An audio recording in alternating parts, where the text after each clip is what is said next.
साथियों नमस्कार। आप देख रहे हैं सामाजिक चिंतक विचारक एवं न्याय की पाठशाला। अभिवादन स्वीकार करें अमिताभ दुफारे का। आज 1 मई यानी कि मजदूर दिवस है।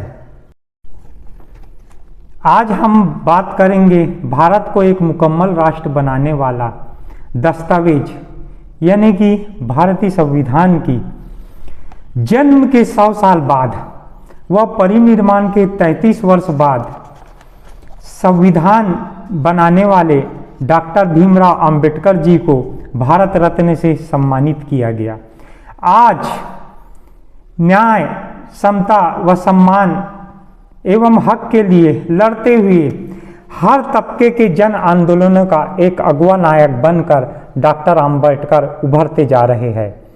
आधुनिक भारत के राष्ट्र निर्माता डॉक्टर अंबेडकर जी, जिन्होंने हमें एक ऐसा दस्तावेज दिया है जिसे हम भारतीय संविधान कहते हैं।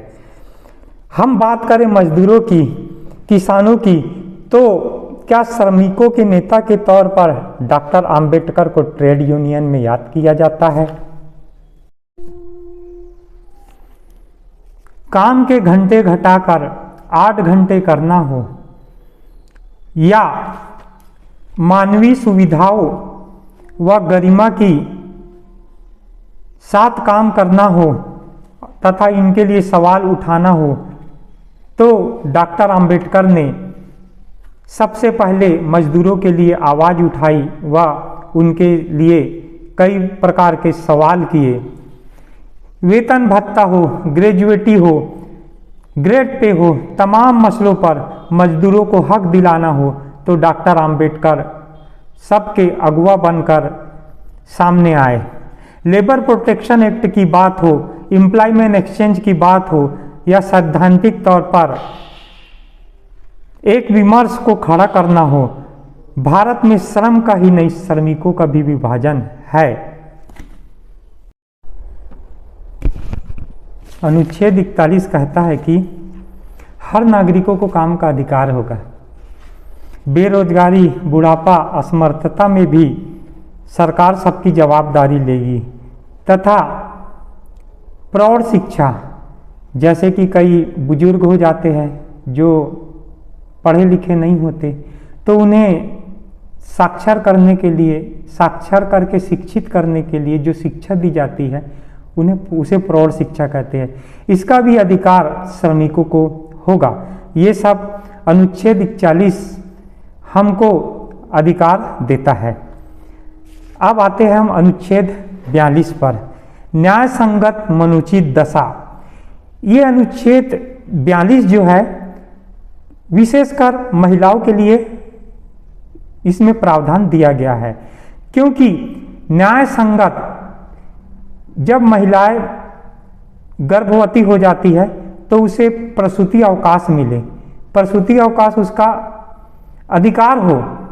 जैसे ही महिला का डिलीवरी का टाइम आता है तो उसके डॉक्टर लिख के देता है, उसके 3 माह पूर्व से लेके 3 माह बाद तक प्रत्येक महिला को प्रसूति अवकाश का अधिकार होगा व उनकी मनुचित दशा यानी मन के अनुसार उचित दशा रहे, इसका भी ध्यान रखा जाएगा तथा सभी महिलाओं के साथ न्याय होगा।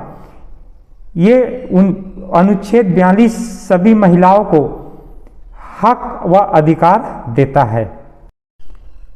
अनुच्छेद 43 निर्वहन मजदूरी, मतलब कि न्यूनतम मजदूरी कोई भी संस्था या राज्य प्रत्येक श्रमिकों को, अपने कामगारों को इतनी मजदूरी देगा कि जिसमें उसका निर्वहन हो सके, जिसे हम न्यूनतम मजदूरी कहते हैं।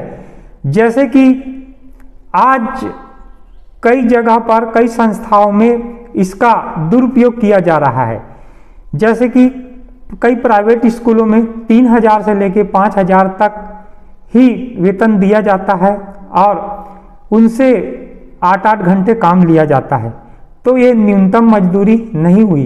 इतने में तो जो महिला शिक्षक होती है उनके मेकअप मेकअप का भी सामान नहीं आता अच्छे तरीके से, तो फिर भी महिलाएं जाती है पढ़ाने के लिए।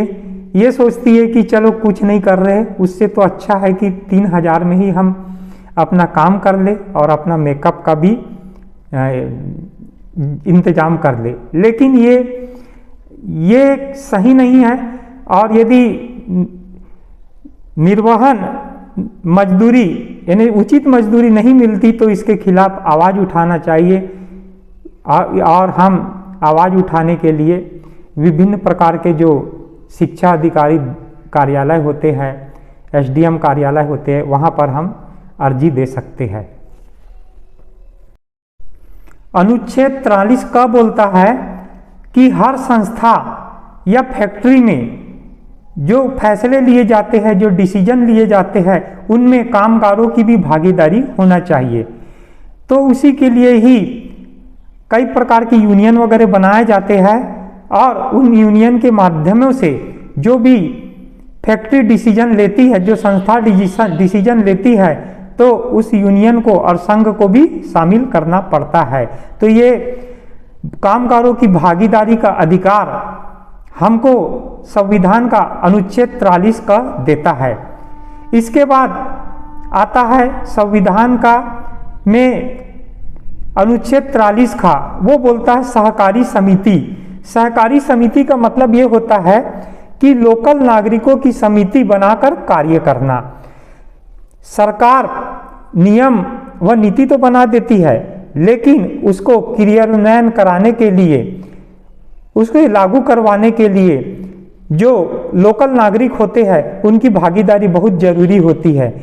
इस लोकल भागीदारी को ही, लोगों के भागीदारी को ही सहकारी समिति का नाम दिया गया है और इसी के माध्यम से ही सभी कार्य होते हैं। तो इस प्रकार संविधान ने हमें कई अधिकार दिए हैं, तो इन अधिकारों का हम सभी को पालन करना चाहिए और अपने हक व अधिकार के लिए संघर्ष करना चाहिए। हम सभी नागरिकों के लिए व मजदूरों की भलाई के लिए, समाज की भलाई के लिए संविधान में अनुच्छेद 38, जिसे हम लोक कल्याणकारी राज्य कहते हैं, लोक कल्याण का ही मतलब होता है समाज की भलाई। तो अनुच्छेद 38 एक लोक कल्याणकारी राज्य के लिए कार्य करना है। अनुच्छेद 39 जो होता है समान कार्य के लिए समान वेतन, मतलब स्त्री व पुरुष यदि किसी भी कार्य को कर रहे हैं तो जितना वेतन पुरुष को दिया जाता है उतना ही वेतन स्त्रियों को भी दिया जाएगा। यह अधिकार हमें संविधान का अनुच्छेद 39 देता है। ये है हमारी सामाजिक चिंतक, विचारक एवं न्याय की पाठशाला। आप बताइए आपको यह पाठशाला कैसी लगी? अपने कमेंट्स करें, लाइक करें और सब्सक्राइब जरूर करें। धन्यवाद।